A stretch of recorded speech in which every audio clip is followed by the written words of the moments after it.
ভাগছে লয় ভাগছে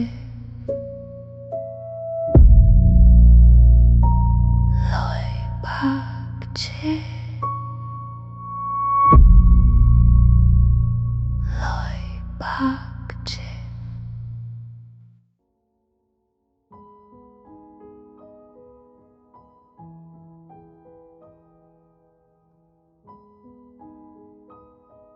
hello everyone, শুরু হয়ে গেল দ্য সোবার পডকাস্ট লয় ভাগছের একটা নতুন এপিসোড। এটা কোন সিজন কোন এপিসোড এই বিষয়ে কোনো কথা বললাম না। এই বিশেষ এপিসোডে আমাদের সাথে আছেন ডক্টর এফ, যার পুরো নাম মুখে নেওয়া যায় না, সোবারের একজন অসম্মানিত অ্যাডমিন, এবং আমার সাথে আছে সোবারের আরেকজন অসম্মানিত অ্যাডমিন মার্কস। তো মার্কস যেহেতু বলতে পারছে না কোন সিজনের কোন এপিসোড, আমি আপনাদের সবার সাথে একটু বলে দিচ্ছি। আমরা হচ্ছে সোবার পডকাস্ট লয় ভাগছে সিজন 2 এর কোনো একটা এপিসোড, সম্ভবত দ্বিতীয় কিংবা তৃতীয় কোন একটা এপিসোড রেকর্ড করতে যাচ্ছি।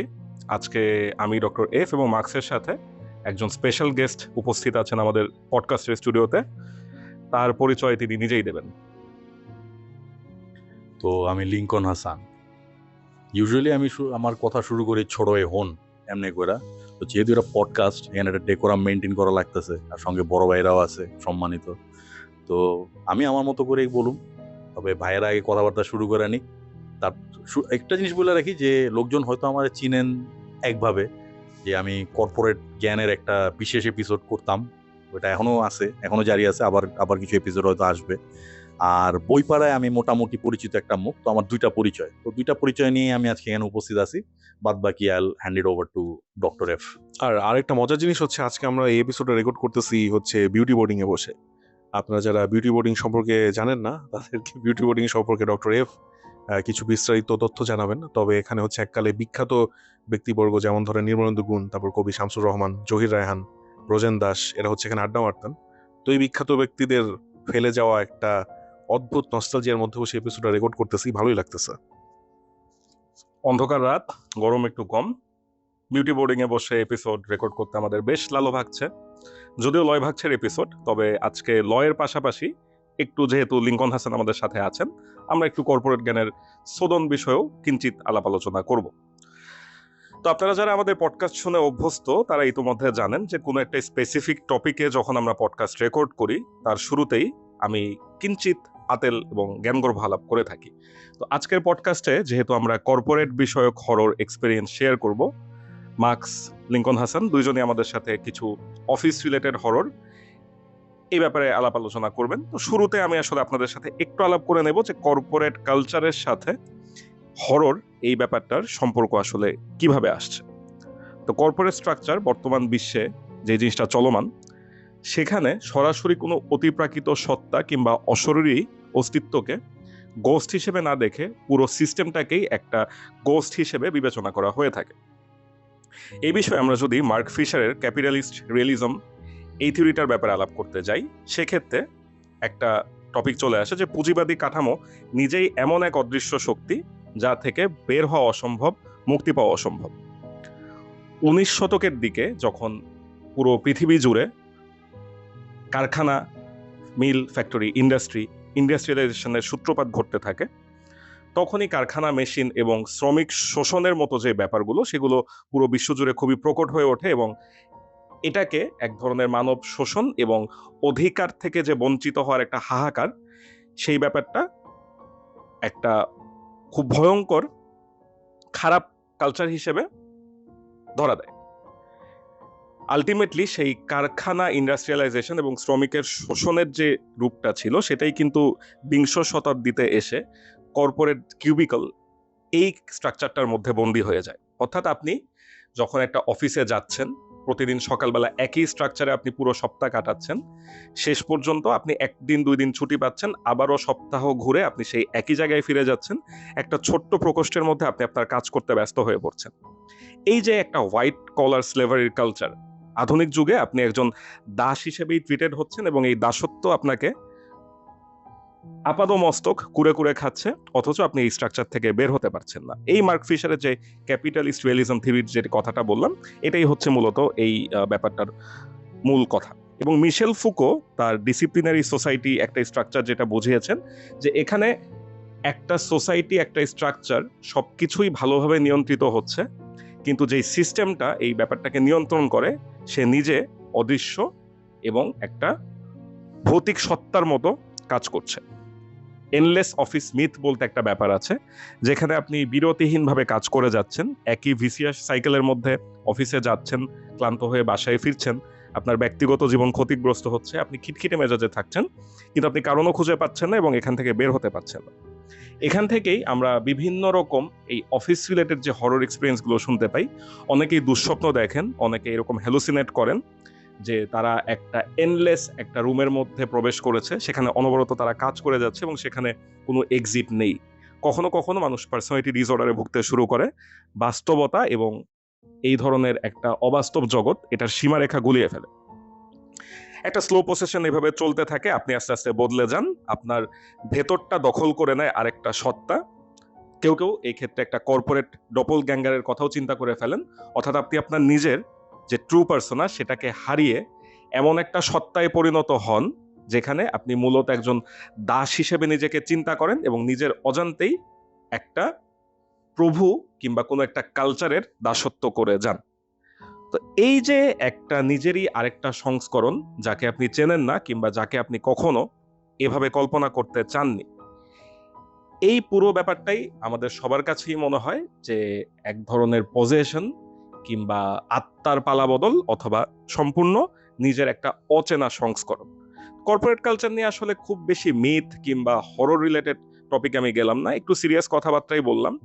যারা চাকরি করেন, যারা কর্পোরেট কালচার ইউজ টু, তারা হয়তো এই ব্যাপারটাকে খুব ভালোভাবেই রিলেট করতে পারবেন। আমি যা বলতে চাচ্ছিলাম, কথাগুলো হয়তো একটু খটমটে হয়ে গেল, কিন্তু কথাগুলো আসলে সত্যি। তো কর্পোরেট বিষয়ে আমার খুব একটা জ্ঞান নেই এই বিষয়ে টোটালি। আজকে আমাদেরকে লিংকন হাসান গাইড করবেন, তিনি নিজের কিছু কথাবার্তা বলবেন এবং অবশ্যই সবশেষে আমাদের পডকাস্টের যে মূল উদ্দেশ্য লয় ভাগছে, আমরা অফিস কালচার সংক্রান্ত নিজেদের কিছু ভৌতিক অভিজ্ঞতা এবং তার সাথে কিছু পজিটিভ নেগেটিভ সাইড এই বিষয়ে আলাপ করব। আমি এখন মার্কসের কাছে হ্যান্ড ওভার করতে চাচ্ছি। অলরেডি আপনারা এই থিওরিটিক্যাল তাত্ত্বিক আলাপ শুনে অনেকটাই বিরক্ত হয়ে গেছেন। আমার এখন চিন্তা করতেই মানে ভয় লাগতেছে যে আমার রবিবার আবার অফিস যেতে হবে। তো লিঙ্কন ভাই, আপনি তো বোধহয় জীবনে বেশ অনেকগুলা অফিসে কাজ করছেন, তো বলেন ভাই আপনার এক্সপিরিয়েন্স কিরকম, ওইখানে কি কোনদিন ভয় পাইছেন নাকি আপনি? অফিসে ভয়ের ব্যাপারটা একটু পরে আসি। হ্যাঁ। এটা হচ্ছে যে ওই যে ডক্টর এফ ভাই যেটা বলতেছিলেন তখন, ওখান থেকে একটা জিনিস মাথায় আসলো যে এর চেয়ে বড় হরর অ্যাকচুয়ালি কি হইতে পারে, যে আমাদের মানে কর্পোরেট স্লেভদের, আমরা কর্পোরেট স্লেভই সবাই হ্যাঁ। More less, until and unless you are the owner of the company. তারপর ওনার হইলেও আবার ওইটার উপরে আরো বড় একটা মেশিন থাকে, হ্যাঁ, তো তারপর একটা ওনারের সাম সর্ট অফ ফ্রিডম থাকে। হুম। তো until and unless you are the owner of the company, আমাদের অবস্থাও সিসিফাসের মতো। হুম। আমরা একটা বড় একটা বোল্ডার, একটা খাড়া পাহাড় বায় আমরা ঠেলে ঠেলে উপরে নিয়ে যেতেছি। আমরা জানি এটা কোনো শেষ নাই, এটা গড়ায় আবার নিচে পড়ে যেতেছে, আবার এটা আমরা ঠেলে ঠেলে উঠাইতেছি। So we are in an endless cycle of struggle. তো ওইটা নিয়ে আমরা সবসময় এমনি পড়ে যেত, আমাদের লাইফটা এরকম। তো এবং এই চক্রটা থেকে মেবি আমাদের মধ্যে 99.99% কখনো বাইর হইতেই পারবে না। এর চেয়ে বড় হরর মনে হয় না, বাস্তব হরর আর হইতে পারে না। এটা এক নাম্বার। আর দ্বিতীয় যেটা হইতেছে যে যখন ধরেন কালকে একটা ডেডলাইন আছে, বা কালকে আপনার একটা প্রেজেন্টেশন আছে, এমন একটা হাই প্রোফাইল প্রেজেন্টেশন যেটার উপরে ধরেন মিলিয়ন ডলার অ্যাট স্টেক, তো এইটা যে কোনো মানুষের রাতের ঘুম নষ্ট করায় দেওয়ার জন্য যথেষ্ট। তো আপনি ধরেন আপনার প্রেজেন্টেশন, আপনি ওরকম রেডি না এটার জন্য, বা আপনি যে বিষয় আপনি ইউর সাপোজ টু প্রেজেন্ট এইটার ব্যাপারেও হয়তো বা আপনার প্রিপারেশন ওরকম নেই, বা আপনার প্রেজেন্টেশনটা ওরকম আপনার আপ টু দ্য মার্ক হয় না। কারণ আপনি বুঝেন, আপনার যখন একটা প্রিপারেশন হয় আপনি বুঝেন যে হাউ ইউর গোনা পারফর্ম, একটা সেন্স তো আপনার মধ্যে আসে। তো যখন ইউ আর আন্ডার পারফর্মিং অথবা when you are under prepared, তখন মানে মিটিং মানে বোর্ড রুমে সবার সামনে, বড় বড় দিগ্গজদের সামনে বা বড় বড় লোকদের সামনে যখন মানে অবস্থা খারাপ হয়, এইটা মানে একদম মানে যে কোনো ধরনের চুল দাঁড়া করে দেওয়ার জন্য যথেষ্ট। আর এমনি ভৌতিক অভিজ্ঞতা তো বলবে আপনি, আপনার আরো মনে কিছু কোয়েশ্চেন আছে, let's get through those first, তারপরে না আপনার প্রেজেন্টেশনের কথা বলে আসলে আমার ওই যে নিজের ছোটবেলার জীবনের কথা মনে পড়ে গেল আর কি। জীবনে আসলে এরকম অসংখ্য মানে এরকম ধরেন রিটেন আর পিচ হবে একটা, হ্যাঁ 1.5 কোটি টাকা বছরে দিবে বা মাসে দিবে, হ্যাঁ মানে এটার একটা পুরা মানে ব্যবসাটা ডিপেন্ড করতেছে আসলে প্রেজেন্টেশনটা কিরকম হবে এটার উপর। এটা আসলে কখনো ওইভাবে ফিল করি নাই যে এটার আসলে মানে এটার গভীরতা আসলে এতটুকু, এটার মধ্যে যে আসলে এতটা ভয়ঙ্কর একটা ব্যাপার আছে। মানে আগে যেটা হয়তো ধরেন, সত্যি কথা বলতে একসময় তো চাইল্ড লেবার মানে পুরা মানে ওয়েস্টার্ন কান্ট্রি জুড়েই প্রচলিত ছিল। তখন যেটা হতো যে বাচ্চাদের তো মেশিনের সাথে শিকল দিয়ে বেঁধে রাখা হতো। আমাদের জাস্ট ওই শিকলটাই নেই, কিন্তু আর সবকিছুই আছে। আমাদের মেন্টাল ব্যারিয়ার আছে, আমাদের বারবার সেখানে সামাজিক শেকল আছে, ওগুলি দেখা যায় না। বারবার সেখানে ফিরে আসতে হবে আর কি। তো আসলে মানে কর্পোরেট কালচারের মধ্যে যখন মানে প্রচুর টক্সিসিটি আসে, তখন অনেক ধরনের মানুষই তো একটা অফিসে কাজ করে, তো অনেক ধরনের মানুষ অনেকভাবে রিয়্যাক্ট করে আর কি। তা ওইখানে বেশ আমি মানে বিভিন্ন মানে ভীতিকর ব্যাপার স্যাপার জীবন অনেক দেখছি। মানে আমি এটাও দেখছি, ধরেন যে অফিসে হয়তো কোনো একটা ছোট একটা ব্যাপার নিয়ে কোনো একটা হয়তো মন কষাকষি হয়েছে, কিন্তু এটা পরে খুব মানে বড় একটা ব্যাপারে মানে এটা অফিসের বাইরে চলে গেছে। এরকম দেখছেন আপনি কখন? এরকম অবশ্যই। এবং যেটা হয়েছে, একবার যেটা হয়েছিল, একটা মানে আমি বিদেশে ছিলাম একটা সময়, 3 বছর। বিদেশে যাওয়ার আগে আমার হাতে বেশ সময় ছিল। তো বাসা থেকে বাসায় আমাদের ব্যাপার হলো কি, আমাদের প্যারেন্টসদের একটা টেন্ডেন্সি হলো কি, বাসায় পোলাপাইন বয়ে থাকলে নষ্ট হয়ে যায়। হ্যাঁ। তো আমার বাপের মাথায় এই ব্রাইট আইডিয়াটা এলো যে কিছুদিন সময় আছে, এই কদিন কাজ করুক একটা জায়গায়। তো হ্যাঁ, একটা জায়গায় রিকোয়েস্ট করে, মানে আমার চাচারা দেওয়া রিকোয়েস্ট করে একটা বাইং হাউসে দিল আমার, 3 মাস কাজ করলাম মানে যাওয়ার আগে। আচ্ছা। তো ওইটা ছিল আমার বাসা পুরান ঢাকায়, ওইটা ছিল মিরপুর 14-তে। আচ্ছা। অনেক দূর। তো যাইতে এদিকে খবর হয়ে যেত, এটা তো একটা বিশাল ব্যাপার। তো ওইখানে ছোট বাইং হাউস, ফ্যামিলি ওন্ড। তো মালিক আর মালিকের শালা, এই দুইজনা ছিল সর্বেসর্বা। তো মালিকের শালাটা এমন কোনো রাস্তা বাদ রাখে না আমার টর্মেন্ট করার, মানে সব রকম টর্মেন্ট হয়ে আমারে করছে, সব রকম ভাবে প্যারা হয়ে আমারে দিছে, বহুত প্যারা দিছে। আমি একটু লিঙ্কন ভাইকে ইন্টারাপ্ট করতে চাচ্ছি। ভাই, আপনার যদি গালি দিতে ইচ্ছা করে আপনি অবশ্যই আচ্ছা, দিতে পারেন। আইতাছি, ওটা we are getting to that. তো যেটা হইলো, মানে ওই হালার পর আমারে মানে টর্মেন্ট করার কোনো রাস্তা বাকি রাখে নাই। এবং মোটামুটি মাস আড়াই আমি ওরে টলারেট করলাম। ফাইনাল যেদিন মানে ওই করতো কি, মানে ওর প্রথম কামই আসিল যে কাজ চলতেছে, একটা অর্ডার যখন কমপ্লিট করতাম, অর্ডার কমপ্লিট করার পরে বা একটা বা মাস শেষে একবার আমরা হিসাব করতাম যে কত টাকার অর্ডার আমরা ডেলিভার করলাম বা কত টাকার শিপমেন্ট গেল বা হ্যান ত্যান সামথিং লাইক দ্যাট। ছোট বাইং হাউস যেত, এইটাও প্রত্যেক দিন আমার চাইতো। তো আমার তাহলে কি রোজ কি $5 যোগ হইলে আমি তোরে কমো বেটা নাটকির পো, যে আমার $5, এই যে $5 অ্যাড হয়েছে বা $100 $150 অ্যাড হয়েছে, আমি কি তোরে প্রত্যেক দিন আমি তোরে জানাবো? আমার হইলো যে ও এইটা রোজ আমার এটা 2 বেলা করে, সকালে একবার সন্ধ্যা একবার। ওই কোনো কিছু পারতো না মনে, যে খালি বারবার কিন্তু ফাইল লো হ্যান বয়ান, এটা কত হয়েছে, এটা কত হয়েছে, এটা মোট কত। আর ওই মানে এক্সপেক্ট করতো যে আমি এগুলি সব off the top of my head রাখুম, এগুলো সব মুখস্থ থাকবে। এত নাম্বার কে মনে রাখে ভাই? কোন চোদানি পড়ার টাইম আছে যে এত নাম্বার বয়া থাকবো? এটি গেছে। আড়াই মাস পরে আমি যখন মোটামুটি আমার ডেট ফিক্স হয়ে গেছে যে আমি জামুগা, আমি নোটিশ দিয়া দিমু হ্যান ত্যান, ওই লাস্ট দিন আমার প্রচন্ড প্যারা দিছে। ওই দিন আমি অলমোস্ট ওরে গাড়াই দিছিলাম। আমি গাড়াই নি ওরে, আমি ওরে মানে আমার রোয়াবটা দেয়াইছি। আমি চওড়া হয়ে খারাইলে যে কত বড় ছায়াটা পড়ে, ওটা ওই দিন টের পাইছে। ওই শুকনা পাত্তা টাইপের আসিল, বেশি আমর কিছু না। মোটামুটি আমি ওরে বড় একটা রদ্দি দিলে ও আর মানে ওয়ানতে আর উঠতে পারবো না। এখানে কি একটু ওই যে খোলা প্যাকেটের চিপসের রেফারেন্সটা দিবেন প্লিজ? এটা খুব ভালো লাগে, এটা রেকর্ডেড ভার্সন থাকুক। ও এটা আচ্ছা, ডক্টর এফ ভাই যেটা কইছেন, এটা হইতাছে এটা ওই খোলা প্যাকেটের চিপসে যেটা, ওটা হলো আমার এখানে অনেক হাবিজাবি কমেন্ট আয়। যখন থেকে কর্পোরেট র্যান্টিং শুরু করছিলাম তখন থেকে এরকম হাবিজাবি কমেন্ট, মানে আজের লোকজন আমার মানে প্রভোগ করার চেষ্টা করতো। তো এরকম এক পোলা মানে একবার এরকম বাজে একটা কমেন্ট দিছে। তো আমি সাধারণত কাউরে রিপ্লাই দেওয়ার আগে আমি চেক করে লো, প্রোফাইলটা একবার দেখাল, মানে that helps me to figure something out, বা ওরা একটা প্রপার রিপ্লাই দেওয়ার ক্ষেত্রে আমি একটা রেসপন্স ফর্মুলেট করতে পারি। তো আমি প্রোফাইলটা যা দেখলাম, এর দূরে একটা পোলা, মানে আমার 2 আঙ্গুল এক জায়গায় করলে যতটুকু বড় হইব অতটুকু সাইজের একটা পোলা, সাতক্ষীরা থাকে। আমার কথা বাইনচোদ, তুই এর দূরে একটা পোলা, মানে আমার বাম্বেচিটা তোর কান্দে রাখলেই তো তুই বেড়া সময় ধরে তুই সাতক্ষীরার মধ্যেই গাইরা থাকবি, তুই উঠতে পারবি না। তো আমি রিপ্লাইটা দিলাম যে দেখ, তুই যে এত বড় কথাটা আমার কইলি, বেটা আমরা যখন অনেক সময় ফুল ফোর্সে যখন চিপসের প্যাকেট খুলি না ঝাড়া দেয়া, তখন যে জোরে চিপসের প্যাকেট খুললে 3-4টা চিপস পড়া যায় না নিচে, তাই আমি বললাম যে ওরকম চিপসের প্যাকেট খুললে যখন এরকম 3-4টা চিপস পড়া যায়, ওরকম তোর সাইজে 3-4টা চিপস পড়া গেলে আমরা উঠাইও না। তো তুই এত বড় কথা কস কি? তারপর নিজে দিকে তাকায় তো কথা এইটা। তো ওই আমার যে ওই বাইং হাউসে যে ওই শালা আছিল, মানে ওই যে মালিকের শালা, যে ওই দিন আমার খুব প্রভোগ করতেছে। আমার তার মানে চিরা গেছে, আর আমি তো অলরেডি আমার রেজিগনেশন লেটার রেডি। ওই দিন তো কাউরে মানে তোলার আমার টাইম নাই। তো আমি খালি ওই একটা রুমে বইতো, ওই রুমে আরেকজন আসিল।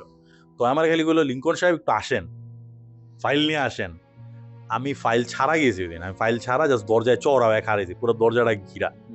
তো কইতাছে যে এত এরকম অ্যাটিচিউড দেখাইতেছেন কি? আমি অ্যাটিচিউড তো না, আজকে অনেক কিছু দাম, আচ্ছা আপনি কি লেগে ডাক দিয়েছেন আমারে? কয় না ওই যে ফাইলটা। আমি বলছি ফাইল কি, ফাইলে কি লাগবো?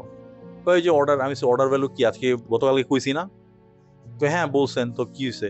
আমি কি রোজ রোজ এই $5 $10 যোগ করে আপনারে কমো নাকি? চোদে আমারে খায় কাম পান না। তো চওড়া হয়ে যখন এমনি খাড়ায় গরম করে যখন কইছি, আর না যে রুমে আরেকজন যে ডিজিএম আসিল ওই কইতাছে যে থাক এরকম ই করেন না, এরকম এটা ই করে মানে পিস মেকিং এর ই করে। আমি অমনে গেছি, আমি কারণ ওখানে আর কিছুক্ষণ থাকলে আমি ওরে গাড়াই দিতাম। আরেকটা কথা গুলো আমি ওর একেবারে কান্দের মধ্যে এটা দিয়ে দিতাম, একদম মিরপুর 14 ধরে গাইরা ছুঁয়ে দিতাম, সাবল দিয়ে উঠান লাগতো। যাই হোক এনিওয়েজ, তো ওই সময় মানে এত বিতৃষ্ণা আসছিল আমার। তো মানে এইটা মনে হয় এই এক্সপেরিয়েন্সটা আমার স্পষ্ট মনে আছে কি, that's the closest I ever went to মানে hitting someone at the office. আমি কাউরে অফিসে এরকম করতে যাই নাই, বাট ওই দিন মেবি ওইবার যদি আমি একবার হাত উঠাই না, এরপরে মানে যে কোনো অফিসে কি আমার পিস অফ করলেই আমি মনে হয় গাড়াই। না মানে এই টাইপের ক্যারেক্টার আমি আমার মানে কর্মজীবন অনেক ডিল করছে। আমার এক বস ছিল, উনি হচ্ছে মানে উনি বাসায় গেলে ওনার বোনেরা পিটাইতো, তো এর জন্য উনি গভীর রাত পর্যন্ত অফিসে বসে থাকতো, আমাদের কাউকে বেরোতে দিত না। তো এই টাইপের কর্পোরেট চিড়িয়া প্রচুর জীবনে ডিল করতে হয়েছে আমার। আরেকটা বাজে কালচার হলো যেটা দেখছিলাম আমার প্রথম অফিসে এটা পাইছিলাম। এটা কি দেশে না দেশের বাইরে? দেশে, এটা দেশে মার্চেন্ডাইজিং এ মার্চেন্ডাইজিং যাওয়া আর কি। তো এনে ওনারা সবাই আসলে পাকিস্তানি। তো এরা অফিসে তো 2:30 বাজে। আমরা তো 9:30 10টা বাজে যা বয়া থাকতাম অফিসে গাড়িতে করে যা বাজে। সকাল 9টা থেকে দুপুর মানে লাঞ্চ টাইম পর্যন্ত কেউ কোনো কাম করতো না, এই ঘুরা বেড়াইতো, বিড়ি খাইতো, আড্ডা দিত, এই লিয়ে যখনই স্যাররা এক একজন কইরা মানে পাকিস্তানি স্যাররা এক একজন করে অফিসে ঢুকতো, বাস লগে সবাই ফোনে একগিরে ফোনে, এই খাকির বলা কবে তোর ট্রিম পাঠাইতে কইছিস, তুই এখনো ট্রিমিং পাঠাস না, চুপ মানে যে যত চিল্লায় গালি দিতে পারে। আর স্যাররাও মানে যে রুমের ওই যে ঘষা মানে কাচ থেকে দেখা যায়, কাচের ভিতর দিয়ে দেখা যায়, তো এরা কাচের ভিতরে জল চোখে তাকায় রাখতো যে অনেক খুব পারফরমেন্স হয়েছে, যে যেমনি পারতো তার সরে। আমি প্রথম গালি দিয়ে আমার মুখটা খারাপ হয়েছে ওখানতেই বেসিক্যালি বেশি। আচ্ছা, তো আমি প্রথম খুব হেজিটেট করতাম যে ফ্যামিলি থেকে ভালো সংস্কার দিছে, ভালো শিক্ষা দিছে, এটি আমি কেমনে করি। আরেকটা লোক হয়তো কোনো কারণে ডিল হয়েছে, আর আমি গালি দিই কেমনে। পরে বুঝলাম যে এইটা একটা এন্ডলেস সাইকেল, আমি ওরে গালি দেই, ওই অরান্ডারে চেয়ার আছে তার গালি দেয়, আবার আমার যে বস আছে আমার বস আমার গালি দেয়, আমার বসের আবার হয়তো তার উপরে কেউ গালি দেয়, ও আর সবার উপরে তো বায়ারে হয়তো কেউ গালি দেয়, বায়ারে আবার কাস্টমার গালি দেয়। তো ওই যে ঘুরা ফিরা এটা মানে গালি এবং এই যে ব্যাপারটা মানে যে মানে ভার্নাকুলারস বা প্রোফ্যানিটি যেটাই বলেন না কি যেন, এই জিনিসটা একটা এন্ডলেস সাইকেল। এটা হলো যে মানে ওই যে লাইফের চোদনের যে ব্যাপারটা আমরা কই, এটা হলো এন্ট্রপির মতো, এটা এনার্জির মতো, এটা কখনো ক্ষয় হইব না বা ধ্বংস হইব না, এটা চিরায় হতো, এটার পরিমাণ সবসময় ধ্রুব এবং এটা কখনো শেষ হইব না। এটা এরকম চক্রাকারে, এটা হয়তো রূপ পরিবর্তন করতে পারে, একজন থেকে আরেকজন ট্রান্সফার হইতে পারে, কিন্তু এটা কখনো শেষ হয়ে যাইব না, নিঃশেষ হইব না। যাই হোক, তো আমরা অনেক ফানি জিনিসে গেছি গা। তো ভাই আপনার নেক্সট কোয়েশ্চেন। না নেক্সট কোশ্চেন এটাই যে ধরেন আপনি তো দেশ বিদেশে বেশ কয়েকটা অফিসে কাজ করছেন, মানে অফিসে কি কখনো ভয় পাইছেন নাকি আপনি কোনো কিছু দিয়ে, বা আপনি কখনো শুনছেন নাকি যে ধরেন অফিসে মানে কেউ ভয় পাইছে বা এরকম? আচ্ছা, দুইটা জিনিস আমি শেয়ার করব, একটা অফিসে আর একটা আমার পার্সোনাল। আচ্ছা, অফিসেরটাই কই। অফিসেরটা যেটা ছিল, এটা তখন আমরা বিজিএমএ ভবনে আসছিলাম, আমগো অফিস ছিল তখন 16 তলার উপরে, অনেক উপরে। তো একবার এর মধ্যে আমরা যখন আমাদের ইয়াতে ছিল, তো তখন তো যে বিজিএমএ ভবনটা যে লেকের উপরে, বিজিএমএ ভবন নাই, তো ভূমিকম্প হয়েছিল একবার ভূমিকম্প হইলো। তো ভূমিকম্পে যেহেতু উঁচা বিল্ডিং আর লেকের উপরে, তো এটা ভিতটা তো খুব একটা স্ট্রং, বিল্ডিংটা মানে মোটামুটি যে ওই শলাকা, ওই যে ওই শব্দ শলাকা যেমন টিউনিং ফর্ক যেমন লড়ে না, ঠিক টিউনিং ফর্কের মতো লড়তা ছিল। আমরা এত ভয় পেয়েছি। আর ব্যাপার হলো যে 16 তলার উপরে যদি মানে বিল্ডিং এর কিছু হয়, আমরা নামতেই ববলীলা সাঙ্গ হয়ে যাবো, মানে আমরা আর পলানের কোনো, যত উপরে হয় তত আর কি কম, জনই লারালারি হইছে, আমরা সব কিউবিকল ধরে খাড়া রয়েছি যে যার। আর কয়েকজন আপেল চোদা এমপ্লয়ি আছে, এরা ল্যাপটপ বগলে লয়া, মানে মনে আমার যা হোক ল্যাপটপের কিছু না হয়, এক্সেল শিট যাতে ইনটেক থাকে, এমনি করে রয়েছে। তো আমরা এত ভয় পাইছি, মানে আমি তো ওই দিন মানে মোটামুটি আল্লাহর নাম লয়া নিজের লাইফ আত্মসমর্পণ করেছি যে যা হয় হোক, যাতে একবারে মাইরা হয় পঙ্গু করে, আল্লাহ কাছে এটাই বললাম যে একবারে শেষ করে দিও, পঙ্গু করে বাঁচায় রাখো না, মানে এটা সবচেয়ে বড় অভিশাপ হইব। যাই হোক, তো কিছু হয় নাই, আলহামদুলিল্লাহ বেঁচে গেছি আল্লাহর রহমতে। তো ভূমিকম্পটা গেল, এইটা কিন্তু হরর না। আচ্ছা, ভূমিকম্পের পরের দিন কাহিনীটা হইলো, ভূমিকম্পের পরের দিন আমরা আসলাম, পরের দিন অফিসে গেলাম। তো আমরা যে আমরা 4 জন কলিগ, মানে আমরা ক্লোজ যে 4 জন ছিলাম, আমরা একটা কিউবিকলে বসতাম, 4 জন 4 সাইডে। তো আমাদের সামনে যে পেইন্টটা এখানে হলো থাই গ্লাস দেওয়া, ভিতর বাইরে থেকে দেখা যায় না, ভিতর থেকে দেখা যায়, টেইন্টেড গ্লাস আর কি। তো আমরা ওইখানে খুব সুন্দর একটা ভিউ পাইতাম, একদম পুরো লেকটা দেখা যেত, ওইদিকে বনানী পর্যন্ত দেখা যেত, খুব সুন্দর। তো সকালবেলা আসলাম, সকালবেলা আমি সবার আগে ঢুকেছি, কারণ আমি অফিসের গাড়িতে আসতাম, আমার বাকি যে 3 জন এই 4 আমাদের এখানে সার্কেলে যারা বসতো এরা সবাই নিজের মতো করে আসতো, তো এরা একটু দেরি করে আসতো। তো আমি সকালে যা দেখলাম যে ঠিক আমার বরাবর যে মানে গ্লাসটা আছে ওইখানে একটা ছোট্ট হাতের ছাপ। আচ্ছা, এবং এটা আমি গিয়া এবং ঘষা দিয়ে দেখলাম, আমার বুড়ো আঙ্গুল দিয়ে এরকম কাচের উপরে ঘষা দিয়ে দেখলাম, এবং এই হাতের ছাপটা ভিতরে ছিল না, বাইরে ছিল। এবং হাতের ছাপটা কত ছোট, মানে একদম 5 আঙ্গুল, এবং রেখা টেখা বোঝা যাচ্ছে এরকম, একদম খুব ডিটেইল। এটা যে মানে কোনো কিছু স্মাজড হয়েছে বা এরকম কিছু, বা কোনো পোকা টোকা লাগা বাড়ি খেয়েছে বা পাখি, এরকমও না, একদম মানুষের বাচ্চার হাতের ছাপ। মানে এরকম মানে অনেকটা 4-5 মাস বয়সী বাচ্চাদের হাতের সাইজ, মানে আমার ভাগ্নি হয়েছে যখন পরে আমি একদম ঠিক ওই সাইজের হাতের ছাপ। তো এটা আমি প্রথমে দেখে তো তখন তব দেখায় বয়ে এলাম যে ব্যাপারটা কি, এবং এটা বাইরে এত উপরে, তো এখানে কোনো প্রাণী আসারও তো, বিড়াল আসারও তো কথা না, এবং এটা বিড়ালের পায়ের ছাপও না, এটা মানুষের, একদম মানুষের, এটা ভেরি ডিস্টিংক্ট, ভুল করে কথা। তো আমি বললাম যে ঠিক আছে, আমার হয়তো মনের ভুল হইতে পারে, আমি হয়তো বা বেশি ওভার অ্যানালাইজ করতেছি। তো এক এক করে আমাদের অফিসের সবাই আসতে লাগলো, তো আমি প্রত্যেকের সবাই দেখলো, অনেকের চোখে পড়ছে, অনেকের আমি দেখাইলাম, তো সবাই এক এক করে এসে দেখলো, বাট কেউ এটার কোনো তালকি না, এবং সবার কাছে এটা বাচ্চার হাতি মনে হয়। আমাদের ওই ফ্লোরে প্রায় 16 তলা, তাই না? হ্যাঁ, 16 তলা। তো আমাদের ওই ফ্লোরে প্রায় 30 জনের মতো বসতো, 30 জনের একই ভার্ডিক্ট যে হ্যাঁ এটা বাচ্চার হাতেরই ছাপ। বাট এটার কেউ কোনো তাল কিনারা করতে পারে না। এবার সবচেয়ে বড় কথা, এই ধরনের এটা কি, আমি ব্যাপার হচ্ছে কি, এই অলৌকিক বা ভৌতিক কোনো বিষয় অ্যাকচুয়ালি আমি বিলিভ করি না, এবং কেন করি না ওটা আমি একটু পরে বলতেছি। তো বাট এইটা যদি কিছু হয়ে থাকেও, এইটার কোনো তাল কিনারা আমরা করতে পারি না। আমার মনে হয় না যে জগতে যেসব ধরনের অতিপ্রাকৃত ঘটনা বা ভৌতিক ঘটনা যাই ঘটুক, আমার মনে হয় না এগুলো আজ পর্যন্ত কেউ সাকসেসফুলি মানে ডিকোড করা পারছে, বা এগুলোর কোনো এক্সপ্লেনেশন বাই করা পারছে। তো অনেকে বলে না যে এন্ডিংটা কেমন হয়ে গেল, এন্ডিং হরর, মানে you can't expect a happy ending in a horror story, there is nothing happy about it. তো এটা, আর যে আমি বিলিভ করি না কি জন্য, কারণ এটা একটা দিন আমার এই ভয়টা কাইটা গেছিল সবচেয়ে বেশি, যেটা হচ্ছে যে তখন আমি মনে হয় ক্লাস 8-এ পড়ি। তো এটা গেছিলাম হচ্ছে নড়াইলের কাছে একটা গ্রাম আছে, ওটা ভাটিয়াপাড়া, ওখানে আমার বড় খালার বাড়ি ছিল। তো ভাটিয়াপাড়ায় বড় খালার বাড়ি গেছিলাম। তো আমার খালা তো মানে ওখানে আমার খালারা সবাই ছিল, মামারাও গেছিল, তো মোটামুটি একটা ফ্যামিলি গেট টুগেদার টাইপের হয়েছিল। এর মধ্যে একদিন আমার খালাতো বোনের খুব শরীর খারাপ, এখন ওর একটা মেডিসিন নেওয়া লাগতো। তো ওর এই যে মেডিসিনটা, এটা রাখা হচ্ছে ওর দাদা বাড়িতে। ওর দাদা বাড়ি হচ্ছে আবার এখান থেকে, মানে আমার খালার বাড়ি থেকে অলমোস্ট 6 কিলোমিটার দূরে। আচ্ছা, তো তখন আমাদের মাত্র এই জিনিসটা বলছেই হচ্ছে রাত্র 12টার দিকে। তারপর আমরা চেষ্টা করছি আশেপাশে কোনো ডাক্তারের রিচ করা যায় কিনা। ওই টাইমে ওই অজপাড়া গায়ে কোত্থেকে ডাক্তার পাওয়া যাবে কোনোভাবে করে। এখন এই সব করতে করতে হন্তদন্ত করতে বাইজে গেছে রাত্র 2:30। কারণ 2:30 বাজে এখন ওরা ওষুধ দিতে হইব, নাহলে সমস্যা, পরে সকালে হয়তো ডাক্তার কাছে নিয়ে যাবে, এরকম ডিসাইড করে আছে। আমারে আর আমার খালাতো ভাই হলো আমার প্রায় 3-4 বছরের ছোট। তো আমারে আর ওরে পাঠাইলো যে যা ওই 6 কিলোমিটার দূরে ওখানতে ওষুধটা লয়ে। তো আম করে দিছে কি, কোনো টর্চ মর্চ কিচ্ছু নাই, ব্যাটারি কিছু ইন্তজাম করা ছিল না, একটা হারিকেন দিছে। তো বালের এমন হারিকেন দিছে, হারিকেনে কামে টাকা হয় বেশি, মানে ওটা জানা দেখা যায় তাতে দেখা যায় না আরো বেশি। মানে এটা ইস লাইক, মানে এত ঘুরঘুরটা অন্ধকার, এবং ওখানে গ্রামে লাইক সন্ধ্যা 7টা বাজেই মনে হয় যে মাঝরাত, এরকম অবস্থা। অনেক দূরে হয়তো 1টা-2টা বাড়ি টিম করে, তাও ওইগুলি রাত্রে 8টা-9টার পরে সব অফ হয়ে যায়, সবাই ঘুমায় পড়ে, সব চাষা বুঝার লোকজন। তো এখন আমরা হারিকেন লয়ে যাইতেছি, আমার খালাতো ভাই যেহেতু রাস্তা চিনে, ওই সামনে হারিকেন লয়ে আসতেছে, ওই হারিকেনের রাস্তাটাও ঠিক মতো দেওয়া যায় না, পরেও ঠিক মতো দেওয়া যায় না, খালি এটা কি জানি একটা দুলে যেতে, আর অন্য কেউ যদি আসে তাহলে আপনার সাথে ধাক্কা খাবে। এক্স্যাক্টলি। আর ওই যে আলেয়ার মতো যে কয় না, যে আলেয়ার মতো আগে যেতেছে, আমি জাস্ট ফলো করতেছি, কি এর মধ্যে পাড়া দিতেছি, কই দিয়ে যাইতেছি আল্লাহ জানে, আর ওই দিন আমরা জানি। তো এমনি করে মানে রাস্তা আর শেষ হয় না, মনে হয় কমসে কম 2 ঘন্টা আসছি, 6 কিলোমিটার যে এত সময় লাগতে পারে আই নেভার নিউ। তো ওই জাস্ট ওই যেতেছি, আমি একটু পর খালি ওরা ডাক দিই শিওর লাগে, ওই ঠিক রাস্তাতে যেতেছি তো, হ ভাই ঠিক আছে। এরা এমনি করে 6 কিলোমিটার, তখন বাজে রাত, যাইতে পৌঁছতে আমাদের প্রায় 4টার মতো বাজছে।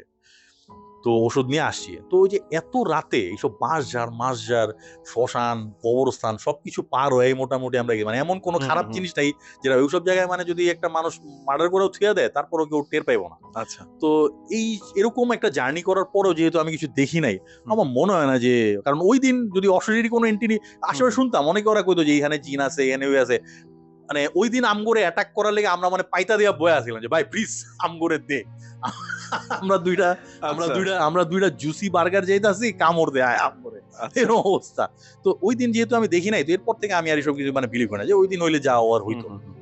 বাট ওই যে অফিসের যে ব্যাপারটা, এটা তো অনেক পরে হয়েছে, আমি অনেক বড় হওয়ার পরে। Hmm. But that spooked me a little bit, একটু স্পুক করছে আমারে। কিন্তু যে বললাম না, যেটা কোনো তাল কিনারা হুম, পাই না। হুম, ওই হুম। এবং ওই ইয়াটা অনেক দিন পর্যন্ত ছিল, যতদিন পর্যন্ত ওই যে বাইরে থেকে উইন্ডো হ্যাঁ, ক্লিনাররা হ্যাঁ, এসে হ্যাঁ, ক্লিন না করছে, ততদিন পর্যন্ত ওই ছাপটা ওখানে ইনট্যাক্ট ছিল, খুব স্পষ্ট ছিল ওই ছাপ।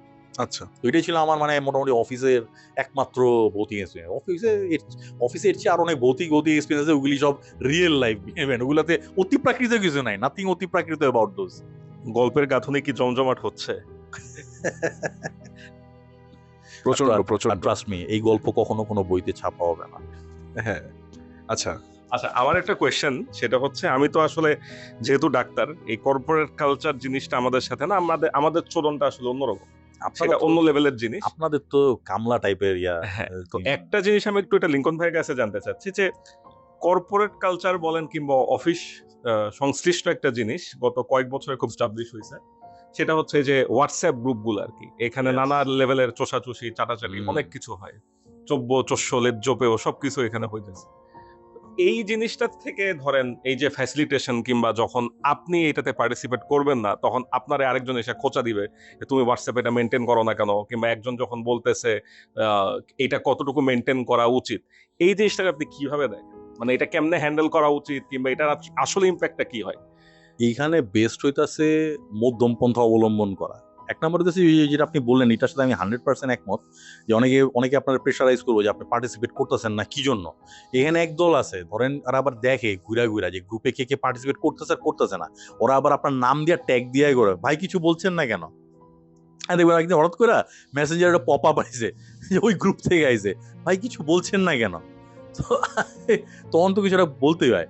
বেস্ট হইতাছে যে ওখানে একটু মাঝে মধ্যে ট্র্যাক রাখা, যে মেসেঞ্জার গ্রুপে কি বিষয় নিয়ে কথা হইতাছে, সেফ একটা, অবশ্যই এটার মধ্যে কিছু না কিছু সেফ টপিক পাবেন যেটার ব্যাপারে সবাই একমত। তো ওই সেফ টপিকটা দেওয়া যে হ্যাঁ এই ব্যাপারটাতে আমি একমত, বা let me add something to it, I want to add to that, ওটা যে হ্যাঁ এটা আমিও মনে করি যে এই ব্যাপারটার সাথে এটা এরকমই হওয়া উচিত, মানে মোটামুটি একটা সহমত, হ্যাঁ সহমত ভাই সহমত, ওটা সহমত পোষণ করে, just to let people know যে you are there, you are not invisible, বা আপনি মিউট করে রাখেন, এটা আবার ঝামেলা। যদি কোনো সেন্সিটিভ যেসব বসরা বাটার্ড হয়ে যায় তাড়াতাড়ি, দেখো পাশা জলে খুব ইজিলি, এরা যদি রিয়েলাইজ করে যে আপনি হেয়ার গ্রুপ আপনি মিউট করে রাখছেন, তাহলে আবার এটা আবার সেন্টি খাওয়া যায়। এরা আবার ও আচ্ছা আমি গ্রুপ বানাইলাম, বা গ্রুপের মধ্যে আমি বস, আমি সবচেয়ে হ্যাডম, আমার চোদেও না, হ্যাঁ আমার গ্রুপ মিউট করে রেখে দেয়, হ্যাঁ ইল দেখতাছি।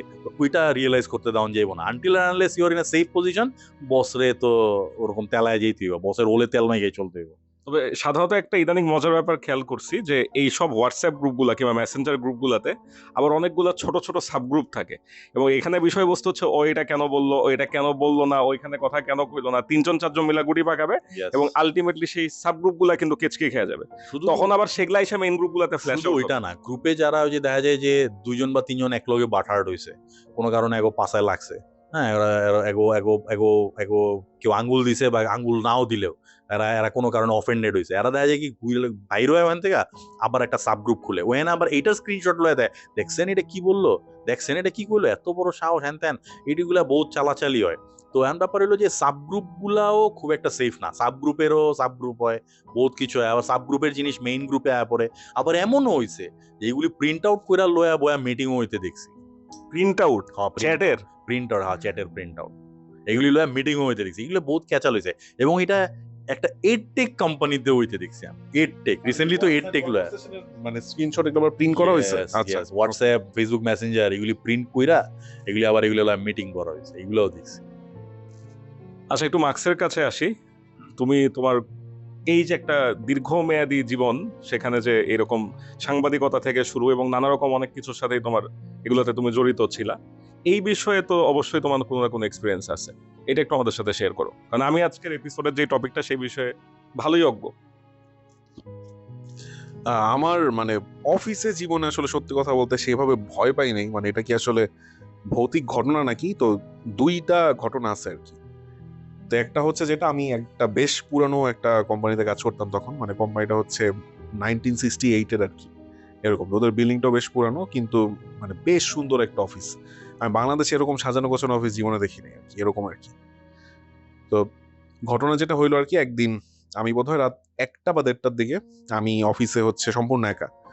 আর হচ্ছে এই অফিসটা কোথায় ছিল একটা আইডিয়া দিই। এটা হচ্ছে এই গুলশান 2 পাকিস্তান এমবাসির আশপাশে আর কি। তো এখানে একটা মানে ডেড এন্ড গলি আছে আর কি। ওখানে পিছন দিয়ে হচ্ছে পুরাটা ক্যান্টনমেন্টের মানে ওই পিছন দিয়ে যে মানে জংলা টাইপের যে এলাকাটা ওইখান থেকে শুরু আর কি। তো এমনিতেই অফিসটা বেশ সুন্দর, মানে আশপাশে টিয়া পাখি দিয়ে ভরা থাকে। সকালবেলা ভালো অবস্থা। তো একদিন রাতের বেলা কাজ করতেছে আমার রুমে, তখন বোধহয় 1:30টার মতো বাজে। তো হঠাৎ শুনি যে ওই যে অনেক বয়স্ক মানুষ যদি রাতে কাশে, মানে এরকম একটা শব্দ এরকম কাশতেছে। তো প্রথমে আমি অতটা পাত্তা দিইনি, তো একটু পর দেখি যে খুব কন্টিনিউয়াস আর কি শব্দটা আসতেছে। তো তখন আমি দেখি চিন্তা করলাম যে আমাদের অফিসের আশপাশে সেরকম কোনো রেসিডেন্সিয়াল বাসা নাই, মানে সবগুলো অফিস আর কি ওই গলিতে।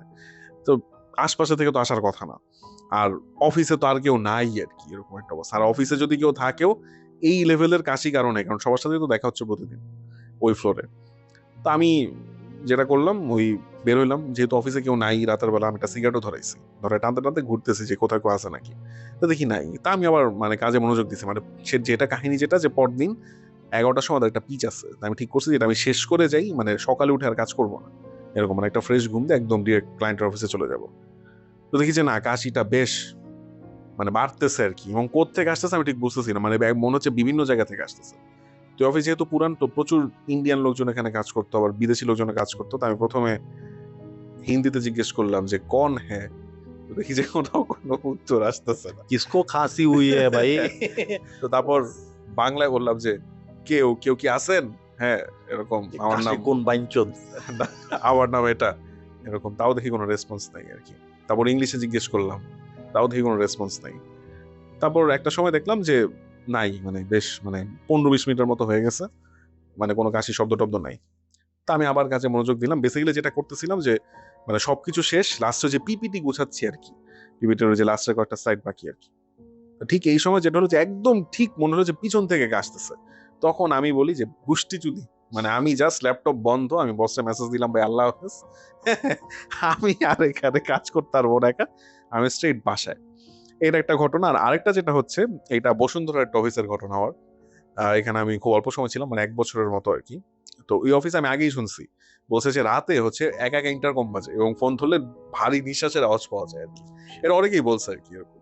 ওই অফিসটাও বেশ পুরনো, অনেক পুরনো, মানে এটাও মানে 1968, মানে এটা পরে বসুন্ধরা আসছে, মানে অনেক পুরনো একটা অফিস এই সময়েরই। তো একদিন আমাদের মানে আমি 4 তলায় বসতাম, 4 তলায় তখন আমার মানে ছিল না, আলাদা রুম ছিল না, একটা মানে সেপারেট স্পেস আর কি, আমরা 3-4 জনের মতো একসাথে বসতাম। তো সেদিন আমরা 2 জন আছি আর কি অফিসে।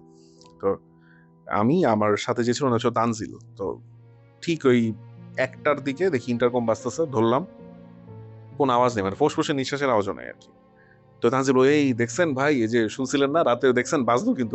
আমি বলি আরে না না, উপর থেকে, মানে আমাদের আবার ছাদে হচ্ছে ক্যান্টিন, হচ্ছে ক্যান্টিন থেকে বোধহয় কেউ ফোন করছে। ক্যান্টিন আমাদের ওখানে একটা জনাল বলে এক লোক ছিল, হচ্ছে প্রায় ফোন দিয়ে জিজ্ঞেস করতো রাতে যে ভাই চা খাবেন নাকি এরকম।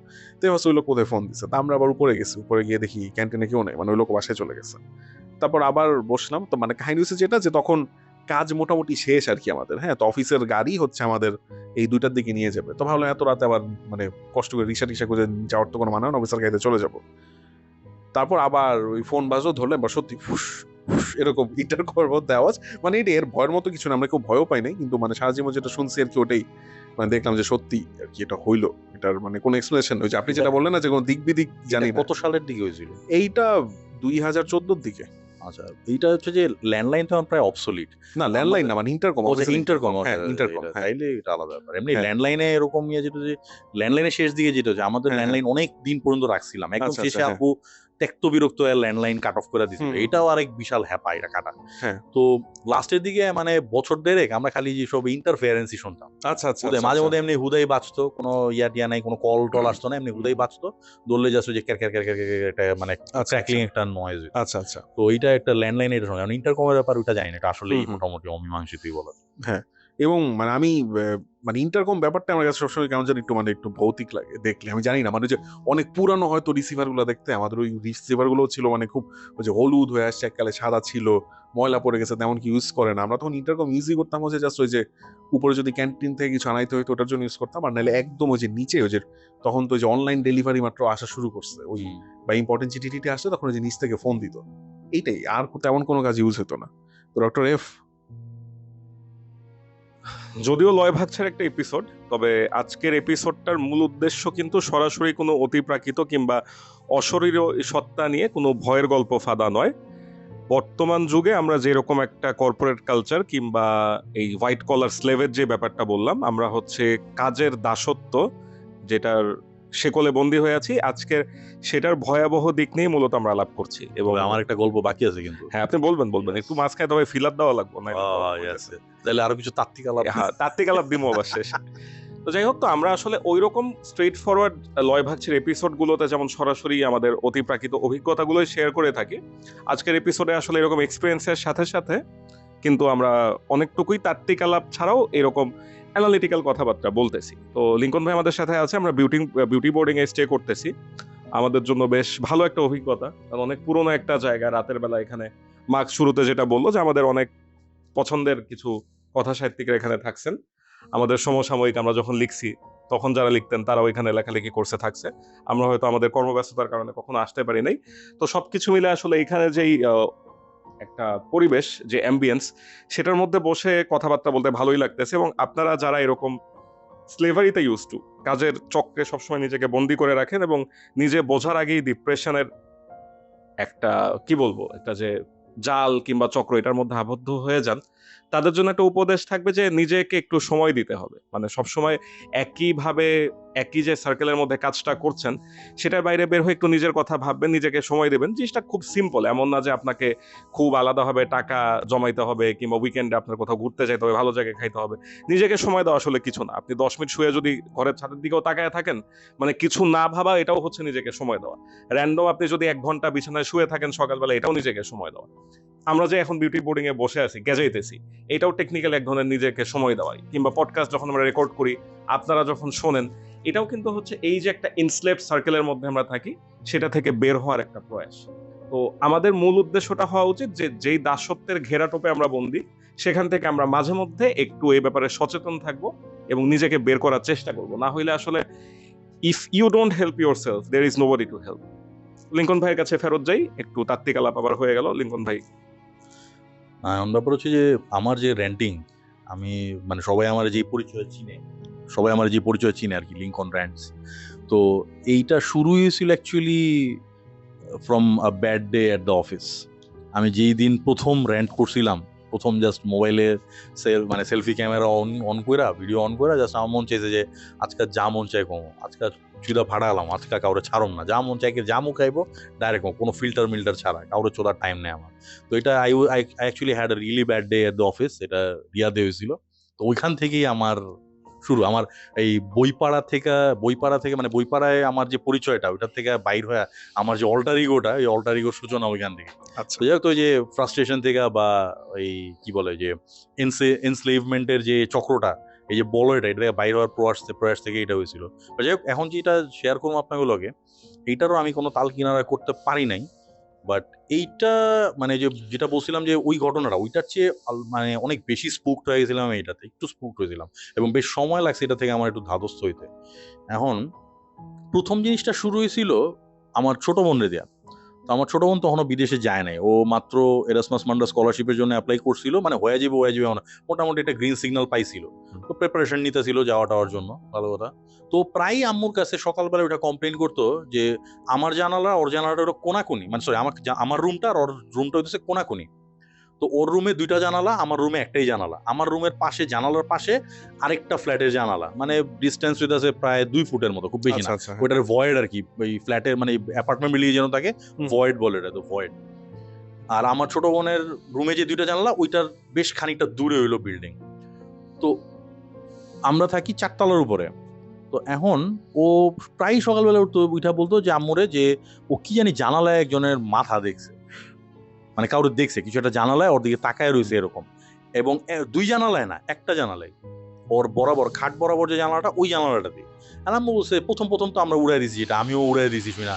আমি এইসব, যেহেতু আমার এসব মানে অতিপ্রাকৃত জিনিসপত্রে এরকম বা জিনভূতে এরকম আমার কোনো বিশ্বাস নাই, তো আমি বলছি যে না, এটা এরকম কিছু না, উদাই আজেরা।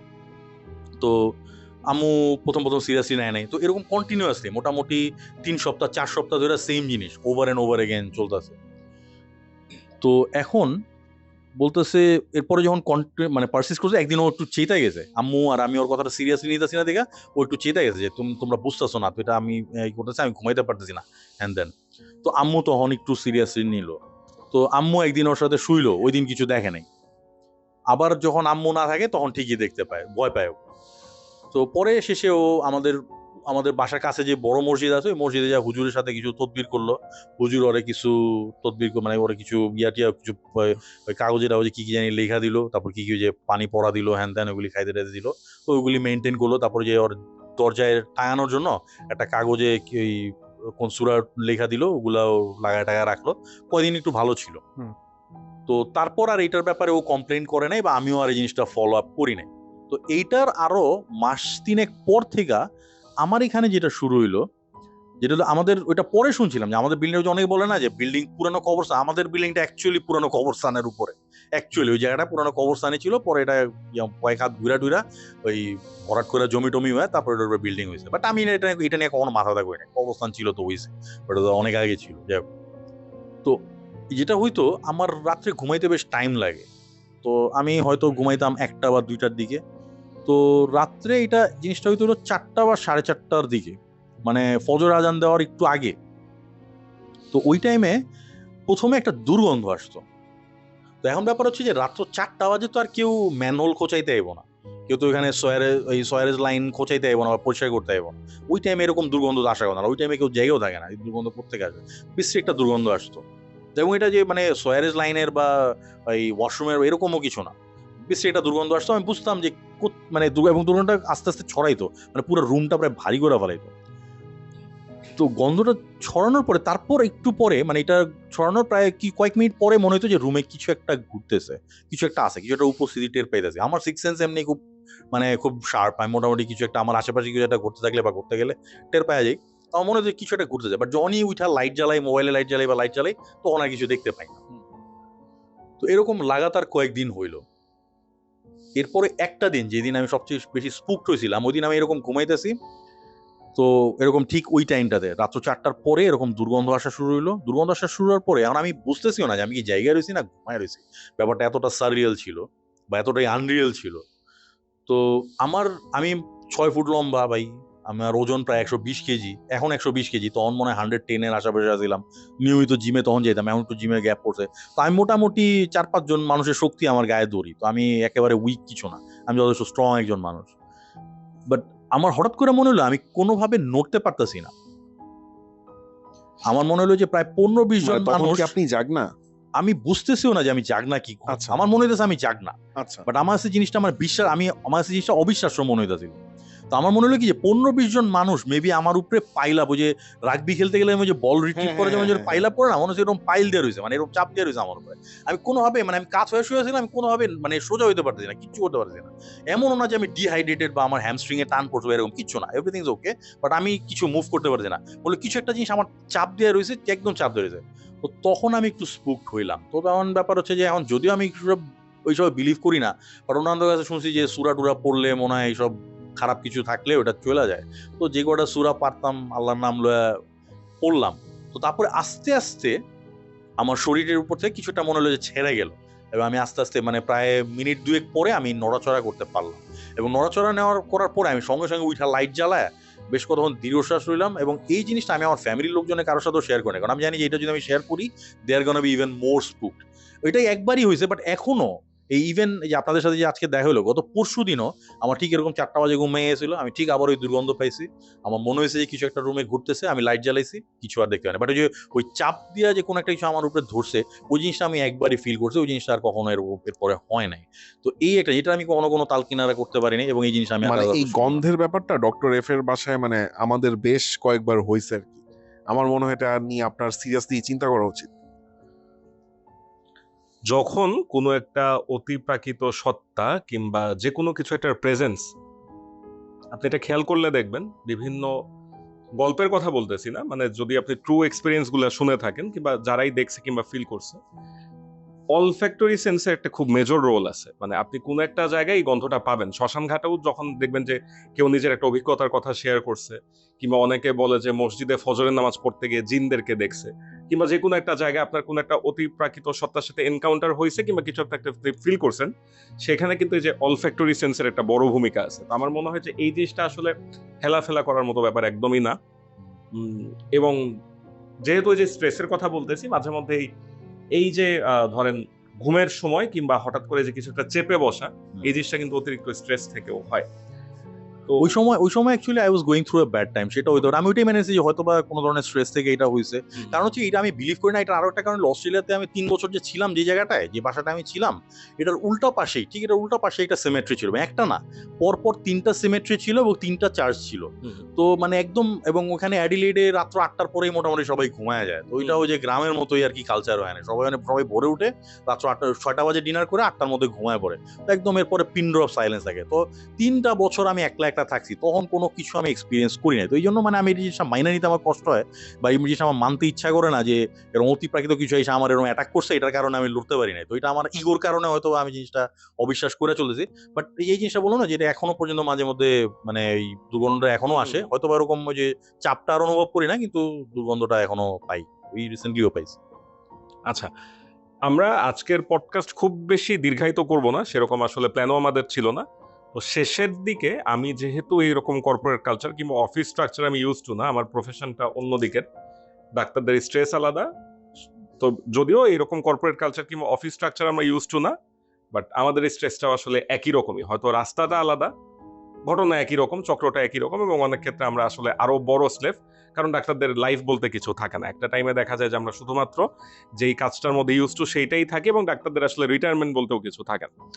তো যেহেতু শেষের দিকে চলে আসছি, আজকের এপিসোডটা খুব বেশি দীর্ঘায়িত করবো না। শেষ করার আগে আমি 5-7 মিনিটের মধ্যে আমার একটা বন্ধুর কথা শেয়ার করব। এটা দিয়েই হচ্ছে আজকের এপিসোডের এতি টানবো, এবং সেটার সাথে একদম রিসেন্টলি ঘটে যাওয়া 2-3টা ঘটনা আমি একটু রিলেট করতে পারি। সেটা আপনারাও কতটুকু রিলেট করতে পারেন এই জিনিসটা একটু ভেবে দেখবেন। তো বিষয়টা হচ্ছে, আমার যে বন্ধুর কথা বলছি ও এখন পৃথিবীতে নাই। 2012 সালে ও হচ্ছে পৃথিবী থেকে বিদায় নিছে এবং নিজেই সিদ্ধান্ত নিছে যে সে থাকবে না। যেই বন্ধুর কথা বলছি, এরকম আমাদের সার্কেলে সবারই পরিচিত 2-1 জন থাকে যারা হচ্ছে কাজের জন্য নিজের জীবনকে একদম ডেডিকেট করে দেয়। একটা টাইমে তার ফ্যামিলির প্রতিও কোনো মানে রেসপন্সিবিলিটিও থাকে না, নিজের প্রতিও কোনো চিন্তা ভাবনা থাকে না। সেটা নিজের ব্যক্তিগত স্বার্থের কারণেই হোক, মানে অল্প টাইমে ক্যারিয়ার ফ্লারিশ করার জন্যই হোক, যে কোনো কারণেই হোক, মানে কাজই একমাত্র সঙ্গী হয়ে ওঠে, একমাত্র ধ্যান জ্ঞান হয়ে ওঠে। তো যে বন্ধুর কথা বলছি সে হচ্ছে তার অফিসে কাজের প্রতি খুবই ডেডিকেটেড ছিল। দেখা যেত যে সবাই কাজ সেরে চলে যাওয়ার পরে সে এক্সট্রা 2-2.5 ঘন্টা করে থাকতো। ধরলাম তার নাম এম, পুরো নামটা বলতে চাচ্ছি না সঙ্গত কারণেই। তো এমের একটা স্বভাব ছিল যে সে এটা ঠিক দেখানোর জন্য না, অনেকে আছে যে বসকে দেখায় কিংবা ঊর্ধ্বতন কর্মকর্তাদেরকে দেখায় যে আমি খুব কাজের প্রতি ডেডিকেটেড, এরকম করে আমি খুব দ্রুত প্রমোশন পাবো কিংবা অন্যদের উপর প্রভাব বিস্তার করব। ওর ব্যাপারটা আসলে এরকম ছিল না। সে নিজে আসলে একটু ওয়ার্কহলিক ছিল। দেখা যেত সবাই অফিস ছুটি পরে 6টা 6:30টার দিকে চলে গেছে, ও নিজ দায়িত্বে একদম 9টা 9:30 পর্যন্ত কাজ করতেছে, ফ্রিকোয়েন্টলি ওভারটাইম করতেছে, এবং ওর কাছে ভালো লাগতো। আমরা যখন আড্ডা দিতাম, ওর সাথে যদি আলাপ হইতো, দেখা যেত যে ওকে কেউ টিস করতেছে, হ্যাঁ তুই বসরে চাটিস কিংবা তুই অফিসে খুব দ্রুত প্রোগ্রেস করার চেষ্টা করতেছিস। ও আসলে এটা খুবই স্ট্রংলি ডিনাই করতো যে না, ওর উদ্দেশ্যটা এরকম না, ওর কাজ করতে ভালো লাগে। এবং এরকম করতে করতে যেটা হয়, আপনি যদি এরকম ওভারটাইম করেন এবং কাজের মধ্যে নিজেকে জড়িয়ে ফেলেন, আলটিমেটলি আপনার ফ্যামিলি লাইফ বলতে কিছু থাকবে না। সেরকম একটা ঘটনা ঘটে। ওর ওয়াইফের সাথে বিয়ের 7-8 মাস পরে ওর সেপারেশন হয়ে যায়, বিকজ ও বাসায় ফিরতো খুব দেরিতে। এবং ছেলেটার আসলে সেরকম কোনো খারাপ স্বভাবও ছিল না আমাদের জানা মতো। এমন না যে সে নেশাপানি করতো, অফিসের শেষে ড্রিঙ্ক করতো, কিংবা অন্য মেয়েদের সাথে ওর খারাপ কাজ করার একটা ইন্টেনশন ছিল, কিছুই না, ভেজিটেবল টাইপের একটা ছেলে। তো যখন ওর সেপারেশন হয়, তারপরে সে অফিসে আরো বেশি কাজ করা শুরু করে দেয়। দেখা যেত মাঝে মধ্যে সে রাত 1টা পর্যন্ত অফিসে কাজ করে আর বাসায় যাচ্ছে না, ওইখানেই থাকতেছে। সকালবেলা পরের দিন 7:30টার সময় এসে যখন ওদের গার্ড অফিস খোলে, দেখে যে ও হচ্ছে চুপচাপ চেয়ারে বসে আছে, ওর চোখ লাল। তো আমরা যখন এগুলা জানতে পারলাম, ওর প্যারেন্টস এর সাথে আমি বেশ ক্লোজ ছিলাম, আমাকে মাঝে মধ্যে ফোন দিত, যেহেতু আমি ডাক্তার আমার সাথে অনেকেই অনেক রকম পরামর্শ করে। তো ওর মা আমাকে একদিন ফোন দিয়ে খুব দুঃখ করে বললো যে ওনার ছেলে একদম পাগলের মতো হয়ে যাচ্ছে, স্পেশালি সেপারেশনের পরে। সে ঠিক মতো এখন বাসায়ও আসে না, অফিসেই থাকে, অফিসেই ঘুরে বেড়ায়, অফিসই ওর লাইফ। তো বললো আমরা বন্ধুরা যাতে ওকে একটু বুঝাই যে ঘটনাগুলো আসলে কি ঘটতেছে এবং ওর হয়তো বিয়ে করা উচিত কিংবা নিজেকে নিয়ে ভাবা উচিত। প্রথম দিকে পাত্তা দেয়নি, কারণ নিজেদের জীবন, ওই যে আমরা তো আসলে সবাই স্লেভ, আমাদের কাজের স্লেভ, দেখা যায় যে কাজ করার শেষে আসলে অন্য কিছু নিয়ে চিন্তা ভাবনা করার সময় থাকে খুব কম। এভাবে মাস দুয়েক গেল, আমাকে আন্টি আরো কয়েকবার ফোন করলো, তখন মনে হলো যে জিনিসটা একটু সিরিয়াস দিকে যাচ্ছে, হয়তো আমাদের একবার একটু কথা বলা উচিত। তো আমরা কয়েকজন বন্ধু বান্ধব মিলে সিদ্ধান্ত নিলাম যে কোনো একটা উইকেন্ডে আমরা একসাথে একটু বসবো, আগে যেরকম আড্ডা দিতাম, হালকা পাতলা খাওয়া দাওয়া করবো। এর মাঝখানে ওকে একটু ছলে বলে কৌশলে হয়তো এই প্রসঙ্গের একটু আলাপ টানবো যে ও আসলে কিসের ভেতর দিয়ে যাচ্ছে কিংবা ওর আসলে কি করা উচিত। তো এক রাতে আমরা বসলাম একটা কফি শপে। তখন বাংলাদেশে এরকম কফির কালচার হয় নাই, খুব পশ তেমন কোনো কফি শপ তখন গড়ে ওঠে নাই। দু একটা জিনিস আছে, গ্লোরিয়া জিন্স মাত্র মাত্র ফ্লারিশ হচ্ছে। তো আমরা বসলাম, গ্লোরিয়া জিন্স তখন রাত 2টা পর্যন্ত খোলা থাকে। তো বসে আড্ডা টাড্ডা দিচ্ছি, রাত 11:30-12টার দিকে ওর সাথে হালকা করে একটু আলাপটা তুললাম যে ও আসলে অফিসে থাকতে কেন পছন্দ করে। তো শুরুতে ও সবার সামনে এই প্রসঙ্গে আলাপ করতে চাচ্ছিল না, আমাদের কয়েকটা বন্ধু চলে গেল। তো শেষে হচ্ছে আমি আর ও দুইজন বসেছিলাম স্মোক করতে করতে। ও নিজে আসলে এই বিষয়ে কথা বলতে চাচ্ছিল না, একটু আনকমফোর্টেবল ফিল করতেছিল।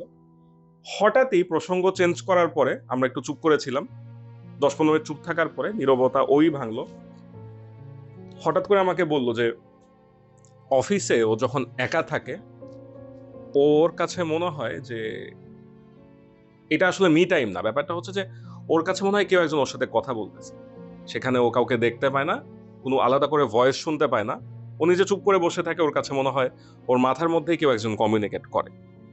এবং ওর সেপারেশনের পরে কিংবা এই যে অফিসে সে যে একটা এক্সট্রা টাইম থাকে, ওইখানে ঘুমায়, রাত্রেবেলা ওখানে চুপ করে বসে থাকে, ফাঁকা অফিসের মধ্যে একলা একলা টাইম স্পেন্ড করে।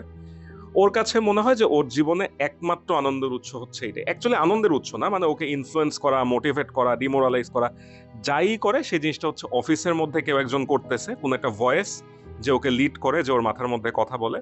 এবং এই জিনিসটা কখনো বাসায় গেলে কিংবা অন্য কোথাও গেলে কখনোই হয় না, এটা শুধুমাত্র ওর অফিসেই হয়। অফিসেই সেই ভয়েসটা শুনতে পায় এবং যেহেতু ওর জীবনে এখন কিছুই নাই, এই সত্তাটার উপরে কিংবা এই ভয়েসটার উপরে ও ভয়ঙ্করভাবে ডিপেন্ডেন্ট। লয় ভাগছে লয় ভাগছে লয় ভাগছে লয় ভাগছে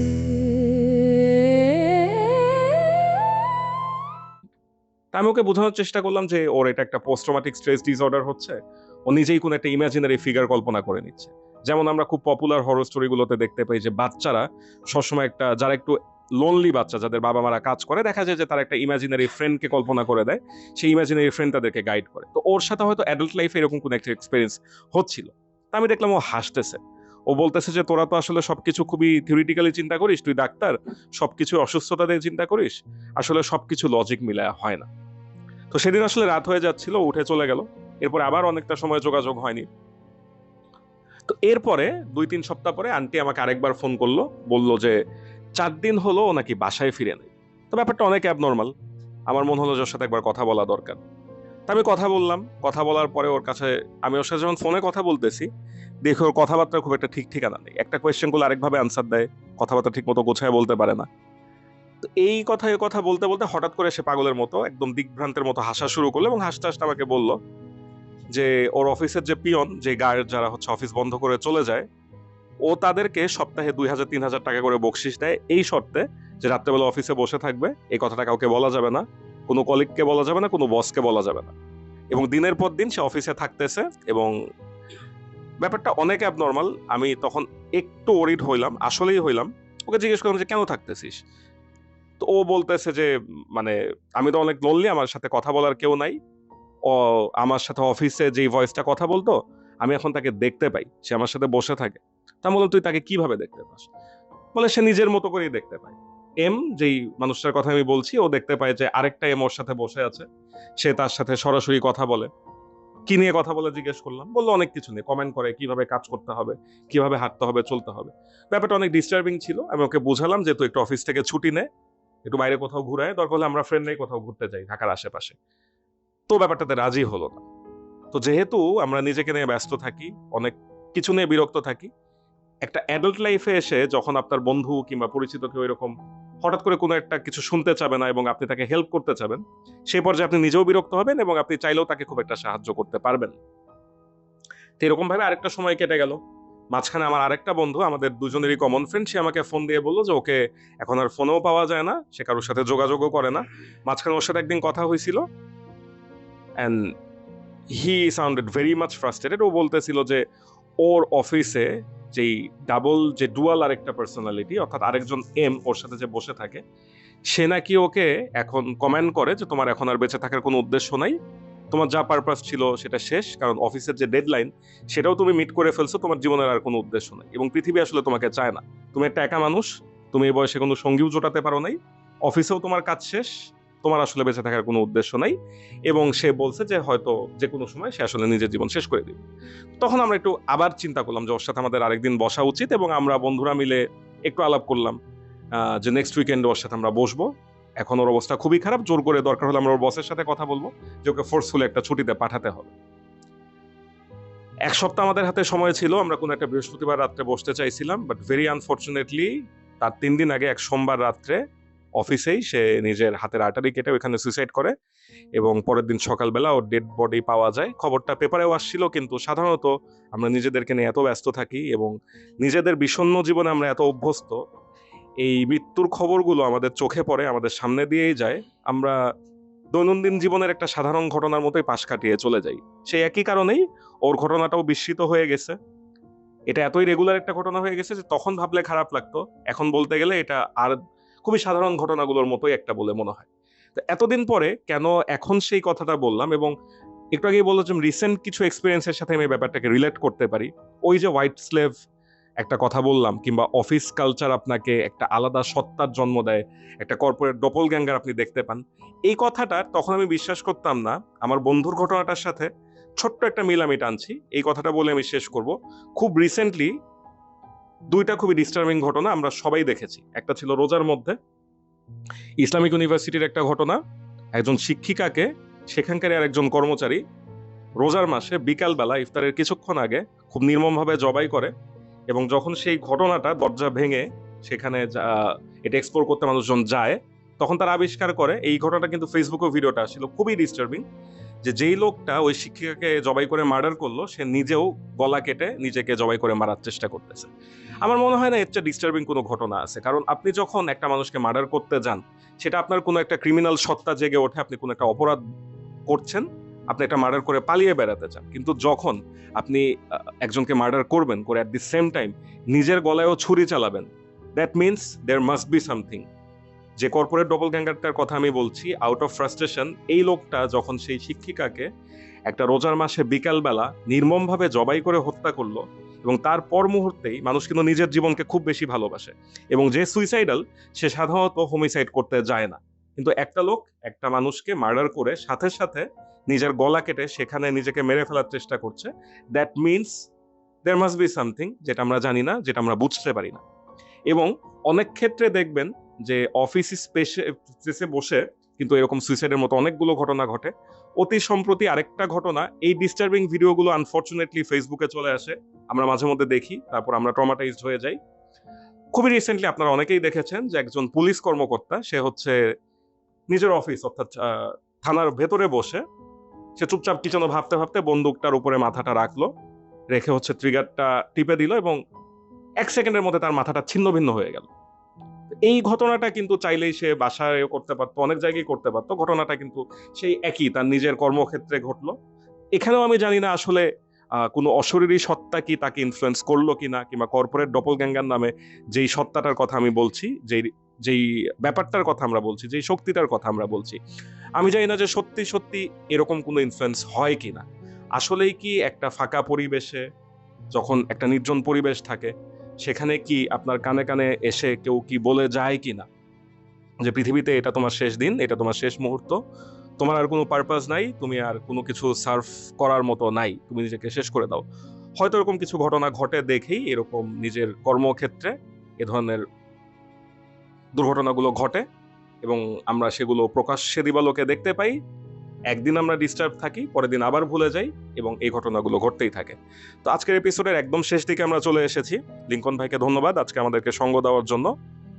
লয় ভাগছের টিপিক্যাল এপিসোডের মতো এপিসোড এটা নয়। আজকের উদ্দেশ্যটা আসলে ভয়ের গল্প বলাও নয়, রিয়েল লাইফ এক্সপিরিয়েন্স, যেটা আসলে একটা ভয়ের কারণ, যেই কারণটা নিয়ে আমরা ভাবি না সেটা নিয়ে আপনারা ভাবুন, নিজেকে সময় দিন, এবং যাদেরকে দেখে মনে হচ্ছে যারা হচ্ছে এই এনস্লেভড অবস্থায় আছে, নিজের কাজ নিয়ে খুবই ফ্রাস্ট্রেটেড এবং তার পার্সোনালিটি বদলে যাচ্ছে, একটু মানবিক হন, তাকে সাহায্য করার চেষ্টা করুন, চিন্তা করুন, এবং সবশেষে একটাই কথা, নিজেকে নিয়ে ভাবুন, নিজেকে সময় দিন। কাজ আপনার জীবনের শেষ কথা নয়, কাজ কাজের মতো থাকবে। আপনার নিজের সময় বের করে নিয়ে নিজের মানসিক স্বাস্থ্যের কথা ভাবতে হবে, এবং নিজেকে ভালো রাখার দায়িত্ব আপনার নিজের। ডক্টর এফ, ধন্যবাদ। আজকের এপিসোড যেহেতু মানে এরকম একটা দিকে টার্ন নিল, তা আমি ছোট করে কিছু কথা বলি আর কি। ডক্টর এফ যেটা বললো যে আপনার কাজই কিন্তু আপনার লাইফ না। তো আসলে সবার যেটা উচিত যে আসলে মিনিমাম নিজের কোনো একটা শখ বা হবি আসলে থাকা উচিত, যেটা হচ্ছে আপনাকে একটু সেইন রাখবে। এবং ডক্টর এফ যে ঘটনাটা বললো সেখান থেকে আমার একটা ছোট একটা জিনিস মনে হলো যে আমি যখন মানে আমার ক্যারিয়ার যখন প্রায় শুরুর দিকে, আমি আমার ইন্ডাস্ট্রির মানে প্রায় লিজেন্ড এক টাইপের একটা লোকের সাথে প্রায় 2-3 বছর মতো কাজ করেছি। তো এই ভদ্রলোক মানে এই ভদ্রলোক একটা ছোট ঘটনা বলি। উনি হচ্ছে অফিসে আসতো 9টায় এবং 9:30 থেকে উনি বাথরুমে থাকতো, এবং এন্টায়ার টাইম উনি হচ্ছে ওয়াশরুমে বসে থাকতো। এবং আমি যেটা বললাম যে সে হচ্ছে আমাদের অফিসের ডিরেক্টর ছিল, এক্সিকিউটিভ ডিরেক্টর, এবং সে এতটাই ট্যালেন্টেড ছিল যে ম্যানেজমেন্ট তার এই ব্যাপারটাকে মানে সেভাবে কখনোই পাত্তা দেয়নি। মানে এক্সট্রিমলি ইনসেইনলি ট্যালেন্টেড। আমি আমার লাইফে এরকম ট্যালেন্টেড লোকজন কখনো দেখিনি। আমরা কাজ নিয়ে তার বাথরুমের দরজার নিচ দিয়ে হচ্ছে তাকে ফাইলপত্র দিতাম, সে অ্যাপ্রুভ করতো আর কি। তো যাই হোক, তো আমি তো সে অফিস ছেড়ে দিছি। তো উনি এখানে অলমোস্ট আরো 12 বছর কাজ করছে। আমি যতটুকু খবর পাইছি যে উনি অলমোস্ট এই রুটিনের মধ্যে দিয়ে গেছে, এবং আলটিমেটলি মানে he is not a sane person anymore. মানে যারাই হচ্ছে ধরেন জাস্ট মানে অফিসের কাজটাকেই মানে জীবনের সবকিছু বানায় ফেলছে, তারা কেউই মানে আসলে আলটিমেটলি মানে সুখী হতে পারে নাই। তো যেটা বললাম যে আসলে সুখ খুব আপেক্ষিক একটা জিনিস, কিন্তু আসলে যেটা মনে হয় যে এই যে মানে একটা যান্ত্রিক একটা ক্যাপিটালিস্ট যে সত্তা আমাদেরকে নিয়ন্ত্রণ করতেছে, আমার মনে হয় যে তার কাছে পুরোপুরি আসলে আত্মসমর্পণ করা উচিত না।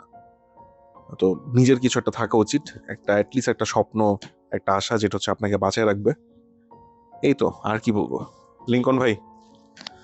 Yes, তো যেটা হচ্ছে যে অফিসে যেটা বললেন যে মানুষ যেরকম একটা চক্রের মধ্যে পড়ে যায় আর ওখান থেকে পরিত্রাণের কোনো উপায় দেখে না, এবং পরিত্রাণের অ্যাকচুয়ালি উপায় নাইও তেমন একটা, খুব একটা। মানে এখানে সিস্টেমটা এমনভাবে হয়েছে যে you can't break out of this. আপনি মানে এটা থেকে ব্রেক আউট করতে পারবেন কিনা এটার উপর অনেক কিছু ডিপেন্ড করে। এটা আপনি কোন ফ্যামিলিতে আপনি জন্মগ্রহণ করছেন, কোন তিথি, কোন ক্ষণে, কোন জায়গায়, অনেক কিছু, আপনার আপব্রিঙ্গিং, অনেক কিছুর উপরে ডিপেন্ড করে। তো most of us can't actually break out of the cycle. তো এইটা লাইফের অনেক মানে সবচেয়ে বড় একটা বাস্তব একটা হরর, যেটা থেকে আমরা কেউই অ্যাকচুয়ালি যেটা বললাম যে বেরোতে পারতেছি না, তো যেটা বেরোতে পারতেছি না। আর নিজেকে সময় দেওয়ার ব্যাপারটা, এটাও অ্যাকচুয়ালি আমি আমার লাইফে অনেক দেরি করে রিয়েলাইজ করছি। এবং এই যে আমার র্যান্টিং করা, এটা অ্যাকচুয়ালি আমার একটা হবি বলতে গেলে। বই নিয়ে কাজ করা, বই নিয়ে কথাবার্তা বলা, ওটাও আমার একটা hobby. Whatever I do on social media, এটা আমার হবি। তারপরে দেখা যায় যে অনেক সময় কি সোশ্যাল মিডিয়াতেও লোকজন শান্তিতে থাকতে দেয় না। আমি যেটা ফানের জন্য করতেছি, লোকজন এটার মধ্যে অ্যাঙ্গেল ঢুকে যাচ্ছে, এই অ্যাঙ্গেল আনতেছে, ওই অ্যাঙ্গেল আনতেছে, এই পলিটিক্যাল ব্যাপার আনতেছে, হ্যান আনতেছে, ত্যান আনতেছে, তাও শান্তি। তো অনেক সময় যে আমি দেখা যায় যে অনেকদিন কন্টেন্ট দিই না, কি জন্য আমার তো মনে হয় যে কেন দিব, দিয়ে আবার হুদাই আরেক ধরনের প্যারা। একটা স্ট্রেস বাস্ট করার জন্য বা একটা স্ট্রেসে এলিভিয়েট করার জন্য একটা ফান একটা অ্যাক্টিভিটি করতেছি, ওইটার মধ্যে আবার আরো 14 ধরনের স্ট্রেস আয়না ঢুকে যাচ্ছে। তো তখন ওই যে অনেক সময় গালিগালাজ করে বাইরে হয়ে যাই, অনেক সময় একটু চুপ থাকি, আবার দেন আবার কন্টিনিউ করি। বাট ওই যে এটা আপনাদের সাথে আমি পুরোপুরি একমত যে নিজের সময় দিতে হবে, একটা হবি বাই করতে হবে, you gotta have something of your own. নিজের জন্য কিছু একটা করতে হবে, শুধুমাত্র অফিসের জন্য বা ইভেন ফ্যামিলির যে রেসপন্সিবিলিটি, এটাও অনেক সময় চাপ হয়ে দাঁড়ায়। তো ফ্যামিলি রেসপন্সিবিলিটি, জব রেসপন্সিবিলিটি, সব কিছুর বাইরেও নিজের একটা স্পেস তৈরি করে নিতে হবে। নিজের জন্য ছোট্ট একটা ইউটোপিয়া কোনো না কোনো একটা জায়গায় গড়ে নিতে, নিজেরই করে নিতে হবে। এটা কেউ আপনাকে গড়ে দিবে না, এটা নিজেরই করে নিতে হবে। Just find something that you like and keep on doing it. আপনি হয়তো বা অফ করে দিবেন, অনেক সময় পাবেন না, you'll trail off, you'll fall off, তারপরও ঘুরা ফিরা আবার ওই জিনিসটাতে আবার ফেরত যাওয়াটা, এটাই that takes grit, that takes real resilience. এইটুকুই বলবো। Thank you very much. এবং নিজের যেই হবিটা আপনি ডেভেলপ করছেন, সেখানে আসলে খুব বেশি মানুষের কথায় প্রভাবিত হওয়ার কিছু নাই। আপনার যদি সস্তা মুভি দেখতে ভালো লাগে, লুতুপুতু রোমান্টিক মুভি দেখতে ভালো লাগে, আপনি দেখেন। আপনার যদি আর্জেন্টিনা সাপোর্ট করতে ইচ্ছা করে, ব্রাজিল সাপোর্ট করতে ইচ্ছা করে, যে কোনো ক্লাব সাপোর্ট করতে ইচ্ছা করে, আপনি দেখেন এটা নিয়ে এত চাপ নেওয়ার কিছু নেই। বইপত্র পড়েন, তাই বলে নিতুর মাহবুব ভাই পড়ার দরকার নেই, ওইটা হলে একটু ঝামেলা আছে। এর বাইরে যেটা যেটা করতে ভালো লাগতেছে করেন ভাই, নিজেকে টাইম দেওয়াটা জরুরি, নিজের দিকে তাকান, নিজেকে নিয়ে ভাবেন, স্লেভ হয়ে যায়েন না। স্লেভ আমাদের হইতে হবে জীবন ধারণের জন্য, ফ্যামিলি রেসপন্সিবিলিটি মানতে হবে, অফিস চালাইতে হবে, সবই করতে হবে, কিন্তু শেষ পর্যন্ত অবশ্যই অবশ্যই অবশ্যই নিজেকে সময় দিতে হবে, যাতে করে যখন ডুবে যায় পঞ্চমীর চাঁদ তখন যাতে আপনার মরিবার না হয় স্বাদ। আজকে আমাদের এপিসোডটা আমরা এখানেই শেষ করছি। টিপিক্যাল কোনো হরর এপিসোড আজকে আমরা করিনি, তবে নেক্সট এপিসোডে আমরা আবারও লয় ভাগছের টিপিক্যাল আমরা যে ধরনের হরর অভিজ্ঞতা নিয়ে কথা বলতে আসি সে ধরনের একটা এপিসোডে আপনাদের সামনে হাজির হব। আবারও অনেক রকম লয় ভাগাবো, আপনারা বেশি বেশি করে লয় ভাগাবেন, লালো ভাগাবেন, কাঁদতে চাইলে কাঁদবেন, হাসতে চাইলে হাসবেন, তবে ভয় আপনাদেরকে পেতে হবে, কারণ ভয় মস্তিষ্ককে ভালো করে দেয়। আর যদি হাসতে ইচ্ছা করে প্লিজ গভীর রাতে হাসবেন না, কারণ আপনার হাসি শুনে অন্যান্য মানুষের অনেক লয় ভাগতে পারে। তো যাই হোক, এপিসোডের শেষ পর্যায়ে চলে এসেছি। আপনাদের যদি কোনো ঘটনা আমাদের সাথে শেয়ার করার থাকে তাহলে শেয়ার করতে পারেন দি সোবার পডকাস্ট ঢাকা@gmail.com-এ। Good night everyone.